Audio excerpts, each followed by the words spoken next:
আয়াত ৩৩ وَلْيَسْتَعْفِفِ الَّذِينَ لَا يَجِدُونَ نِكَاحًا حَتَّى يُغْنِيَهُمُ اللَّهُ مِنْ فَضْلِهِ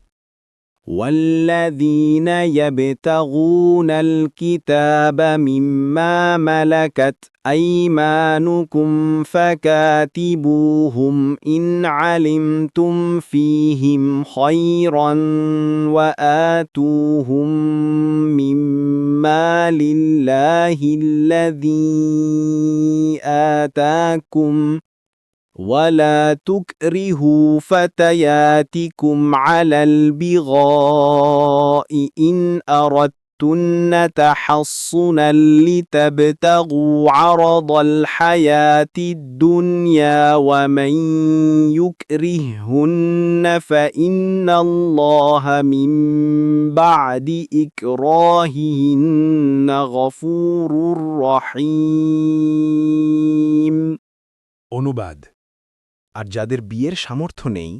আল্লাহ তাদেরকে নিজ অনুগ্রহে অভাবমুক্ত না করা পর্যন্ত তারা যেন সংযম অবলম্বন করে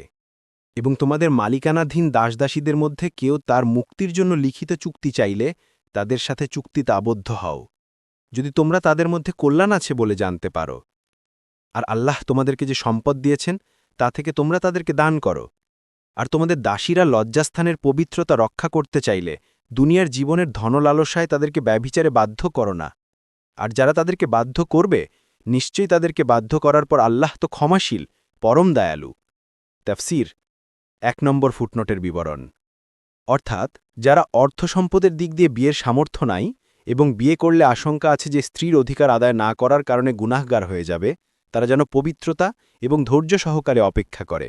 যে পর্যন্ত আল্লাহ তাআলার নিজ অনুগ্রহে তাদেরকে সম্পদশালী বানিয়ে দেন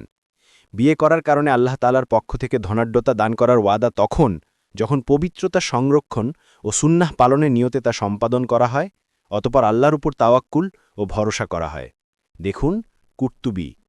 এই ধৈর্যের জন্য হাদিসে একটি কৌশলও বলে দেয়া হয়েছে যে তারা বেশি পরিমাণে সম পালন করবে তারা এরূপ করলে আল্লাহ তাআলা স্বীয় অনুগ্রহে তাদেরকে বিয়ের সামর্থ্য পরিমাণে অর্থ সম্পদ দান করবেন এ প্রসঙ্গে রাসূলুল্লাহ সাল্লাল্লাহু আলাইহি ওয়াসাল্লাম থেকে যে হাদিসগুলো বর্ণিত হয়েছে সেগুলো এই আয়াতগুলো সবচেয়ে ভালো ব্যাখ্যা করতে পারে যেমন নবী সাল্লাল্লাহু আলাইহি ওয়াসাল্লাম বলেন হে যুবকগণ তোমাদের মধ্যে যে বিয়ে করতে পারে তার বিয়ে করে নেওয়া উচিত কারণ এটি হচ্ছে চোখকে কুদৃষ্টি থেকে বাঁচাবার এবং মানুষের সততা ও চারিত্রিক পবিত্রতা রক্ষার উৎকৃষ্ট উপায় আর যার বিয়ে করার ক্ষমতা নেই তার সাওম পালন করা উচিত কারণ সাওম মানুষের দেহের উত্তাপ ঠান্ডা করে দেয় বুখারী ১৯০৫ মুসলিম ১০০৮ রাসূলুল্লাহ সাল্লাল্লাহু আলাইহি ওয়াসাল্লাম আরও বলেন ৩ ব্যক্তিকে সাহায্য করা আল্লাহর দায়িত্ব এক ব্যক্তি হচ্ছে যে চারিত্রিক বিশুদ্ধতা বজায় রাখার জন্য বিয়ে করে দ্বিতীয় ব্যক্তি হচ্ছে যে মুক্তি লাভের জন্য যে গোলাম লিখিতভাবে চুক্তিবদ্ধ হয় এবং তার মুক্তিপণ দেওয়ার নিয়ত রাখে আর তৃতীয় ব্যক্তি হচ্ছে যে আল্লাহর পথে জিহাদ করার জন্য বের হয় তিরমিজি ১৬৫৫ নাসাই ৬/১৫ ইবনে মাজাহ ২৫১৮ আহমদ ২/২৫ ২ নম্বর ফুটনোটের বিবরণ এই আয়াতে বর্ণিত আর তোমাদের দাসীনা লজ্জাস্থানের পবিত্রতা রক্ষা করতে চাইলে দুনিয়ার জীবনের ধনলালসায় তাদেরকে ব্যভিচারে বাধ্য করো না এখানে লজ্জাস্থানের পবিত্রতা রক্ষা করতে চাইলে কথাটি শর্ত হিসেবে ব্যবহৃত হয়নি বরং সাধারণ নিয়মের কথাই বলা হয়েছে কারণ সাধারণত পবিত্র মেয়েদেরকে জোর জবরদস্তি ছাড়া অন্যায় কাজে প্রবৃত্ত করা যায় না ফাতহুল কাদির আয়াতে পরবর্তীতে বলা হয়েছে আর যারা তাদেরকে বাধ্য করবে নিশ্চয়ই তাদেরকে বাধ্য করার পর আল্লাহ তো ক্ষমাশীল পরম দয়ালু এখানে এই মেয়েদেরকে ক্ষমা করার কথা বলা হয়েছে জবরদস্তিকারীদেরকে নয় জবরদস্তিকারীদের গুনাহ অবশ্যই হবে তবে যাদের উপর জবরদস্তি করা হয়েছে আল্লাহ তাদের প্রতি ক্ষমাশীল ফাতহুল কাদির